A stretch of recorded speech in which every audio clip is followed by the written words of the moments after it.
My father has its own room.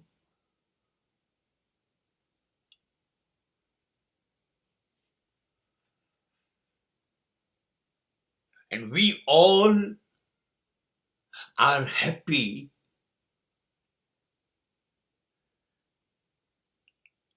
in our own room.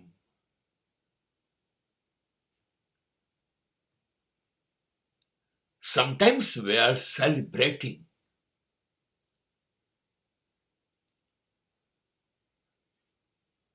In one common room.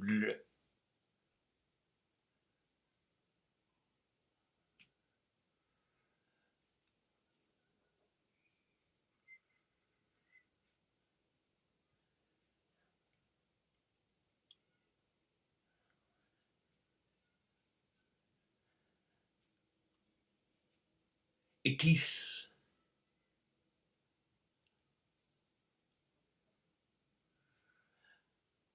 is our beauty.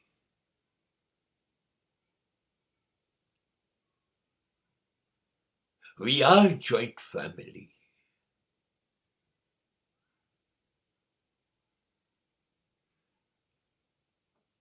But we are living individually.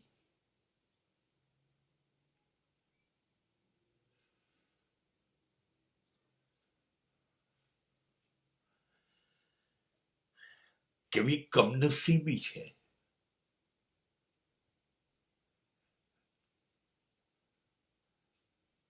કે એક ઘરમાં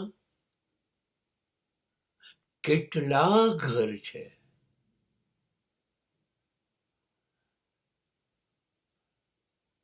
બધાના ઓરડા જુદા.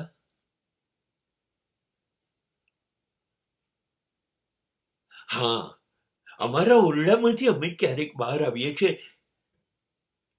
એક મોટા ઓરડામાં જેને ડ્રોઈંગ રૂમ કહીએ છીએ, જ્યાં ચીસો પાડીએ છીએ, ચીચિયારીઓ પાડીએ છીએ.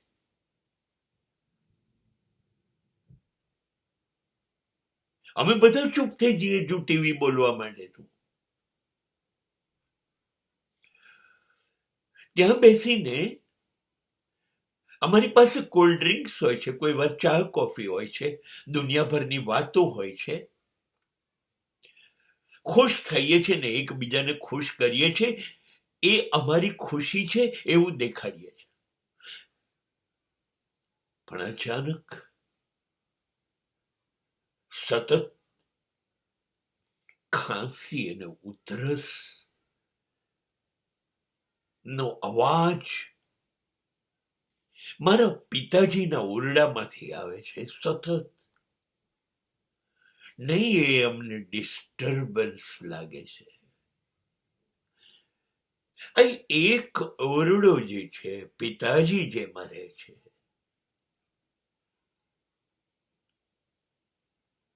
ખબર નથી એ કેમ અમને હસવા નથી દેતો.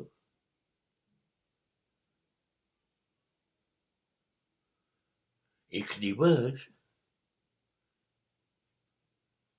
મારા નાના દીકરાએ તો મારા પિતાજીને પૂછી પણ લીધું કે દાદાજી, તમે નહીં હોય ને ત્યારે આ રૂમને અમે નવું ડેકોરેશન કરી લઈશું અને આ મારો રૂમ બની જશે.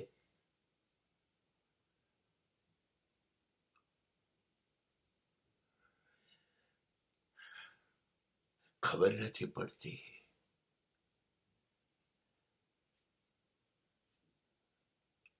આ વાત સાંભળીને એમણે પોતાનો શ્વાસ ગણી લીધા હશે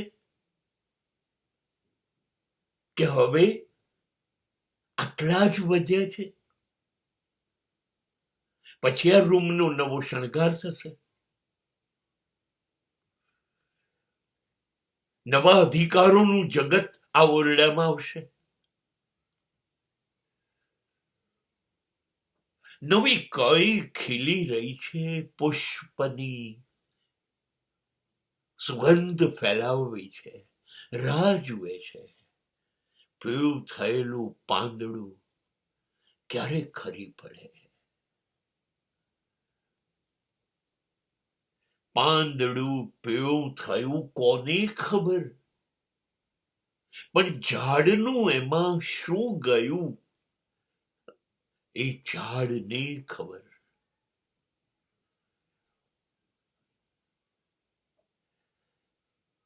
એક પછી એક ડાળ પડતી જોવું ને થાય પડવાને કેટલી છે વાર. આમ તો કહેવાવ સાવ સુકાયેલું લાકડું, પણ મારામાં ઝાડ હજી જાગે. મારી કોઈ ડાળખીમાં પાંદડા નથી, મને પાનખરની બીક ન બતાવો. ખરી ગયેલું પાન એ મારું ફાઇનલ ડેસ્ટિનેશન છે ને. અને ઓરડો નવો શણગાર સજવાય છે. પીળું પાંદડું એ તો પાનખર છે. લીલી છમ કૂંપળો ખીલશે, વસંત આવશે, નવા જીવનનો પ્રારંભ. પાનખર ઉપર છે,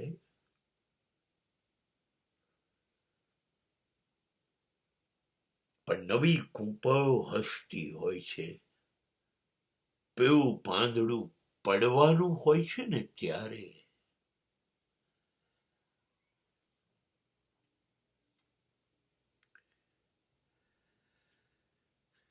આ વૃદ્ધત્વ છે.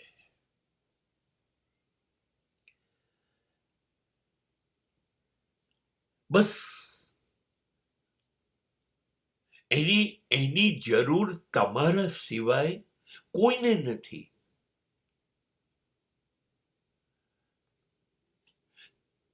તમે થાક્યા ના હોય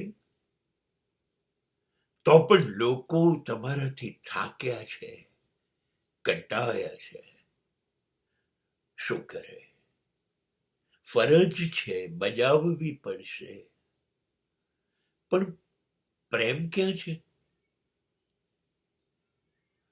ફરજમાં ને પ્રેમમાં એટલો તો સંબંધ છે, ખાલી તફાવત છે. ફરજમાં બજાવવાનો કંટાળો છે, કદાચ અભિમાન પણ છે કે હું ફરજ બજાવી રહ્યો છું, બધા કરતા શ્રેષ્ઠ છું. એવું બને, પણ પ્રેમમાં એવું નથી હોતું. એમાં વાલ આવે છે.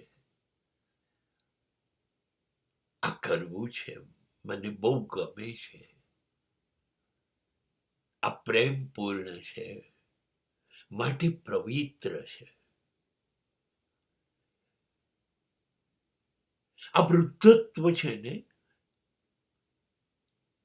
એ રાહ જોઈ રહ્યું છે. ખબર છે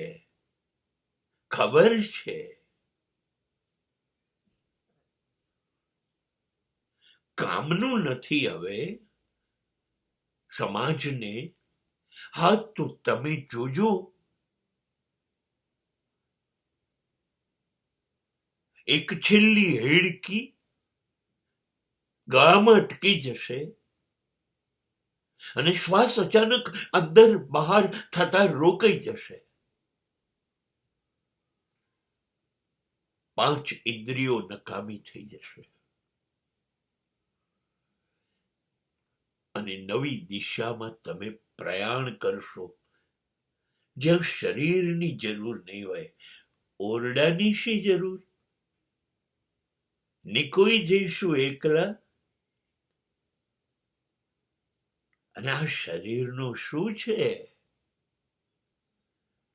બસ આ લોકો છેલ્લી ફરજ પૂરી કરશે. ચલો એને માટી ભેગું કરીને દફનાઈ દઈએ, અને કાં તો આગમાં મૂકી દઈએ, રાખ થઈ જશે. રાખ ગંગાજળને સોંપી દઈશું. ફરજ ફરજ ફરજ. ઓરડો ખાલી થયો શણગારો. અરે આટલો બધો અવાજ ન કરો મોટા રૂમની અંદર હમણાં. બધાને ખબર પડી જશે ઓરડો ખાલી થયો.